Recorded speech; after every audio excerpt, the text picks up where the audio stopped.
155นะครับนี่เกือบ160นะ160เลยนะครับนี่160บวกลบนะครับนะเป็นลูกกระทบขาย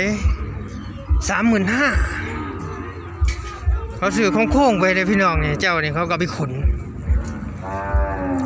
35,000ต้องตัวใหญ่ๆนะครับ160บวกนะครับ160บวกคุณจังที่ได้นะครับ35,000นะแต่ขันอ้วนก็ไม่ต้องถึงหรอกพี่น้อง140 150กันได้30,000ทั้งนั้นครับนะเพราะเขาซื้อเนื้อนะครับนะนี่ต้องถ่ายชัดๆ35,000ดูกระทบมาดู2ตัวนี้นะครับ2ตัวนี้ขาย50,000นะครับนะผมจะตีให้ตีตัวละมันก็บางทีมันอาจจะพลาดได้พี่น้องผมแยกตีได้พี่น้องเด้อแต่ก็คิดว่าใกล้ที่สุดเลยล่ะ50,000หอดตัวนั้นมันเป็นกัดเด้พี่น้องตัวแดงตัวละ25กันแล้วกันพี่น้องได้อยู่นะครับนะตัวแดงนี่145นะครับนะเกือบ150เลยถ่าย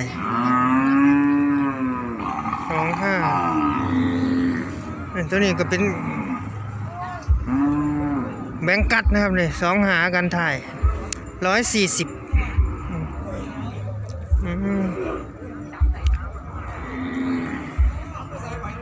ทีตัวละ25ได้พี่น้องเด้อบรรยากาศผมอยู่ช่วงเฮ็ดบัตรครับนะช่วงนี้ก็มาก็มีเต้นในโอ้เวียดนามให้รอด 2,000ก็ประมาณ20,000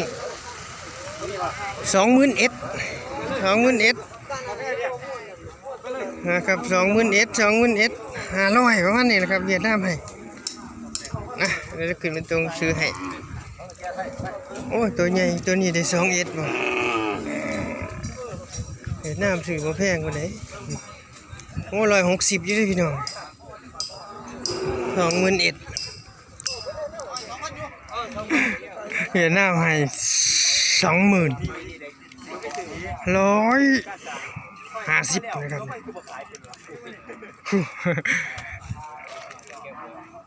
ให้20,000ยาวดีครับแล้วผมก็พยายามถ่ายพี่น้องเยอะที่สุดนะครับเดี๋ยวผมก็ได้ออกเมื่อนะเพราะว่าหมดเลยเดี๋ยวงัวผูมา2ตัวงัวอ้วนซื้อขึ้นรถมาได้พี่น้องนะได้20,000 ยาวอยู่แม่นยาว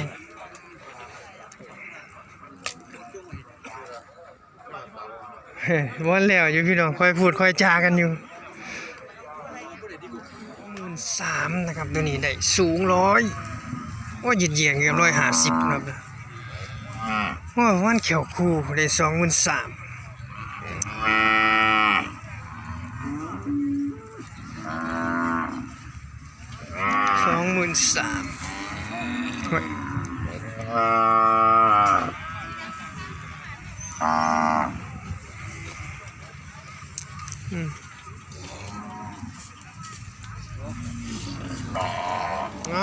เรื่องราคาว่าผูกกันพี่น้อง28,000เขาให้28,000 145ผมรอกูสื่อเบื้องหางมันเปิดบึกใหญ่นะหางมันก็บ่สวยเนาะหางมันได้นี่เขาเลี้ยงกันได้28,000โอ้โหโอ้ชาวบ้านซื้อต่อเสียจู28,500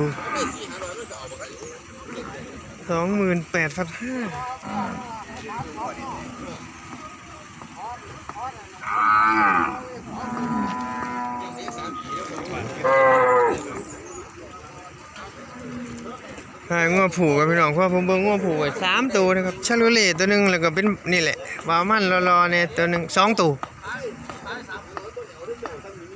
150นะครับได้พี่น้อง50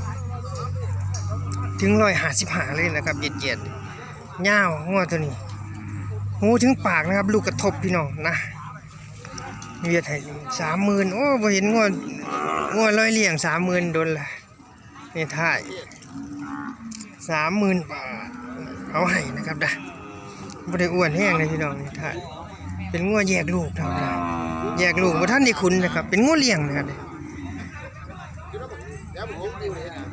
เพศสีก็ไว้30,000นะครับน้ำไต่อ่างดีนะครับนี่เป็น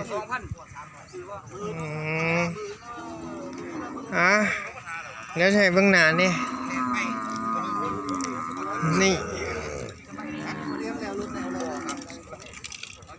พี่น้องตัวนี้เวียดนามให้30,000ตลาดแยกกันช่างนะครับถ่ายชมไม่ได้ท่าร้ายหรอกพี่น้องเพราะว่าผมขายงัวอยู่นะครับซื้อเด็ดตัวหนึ่งก็ขายไปเลยล่ะงัวอ้วนเพราะได้ขายพี่น้องแล้วก็งัวผูกำลังยางเมืองราคางัวผูอยู่เพราะว่าเห็นไว้ตัวหนึ่งกำลังฉี่เอาเข้าตลาดนะครับยาวอยู่30,000 บาท145ยาวเวียดสื่อทีนึงนี่ท่าย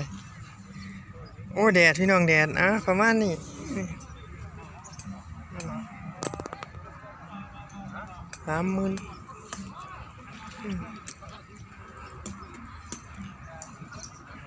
ตัวนี้ได้20,000ครับโอ้ยหาพัดไปขายซื้อมาได้ซื้อมาได้เนาะแกอยู่ครับ2 ปีเข้า3 ปีเลยได้ 20,000 บาทนะครับตัวนี้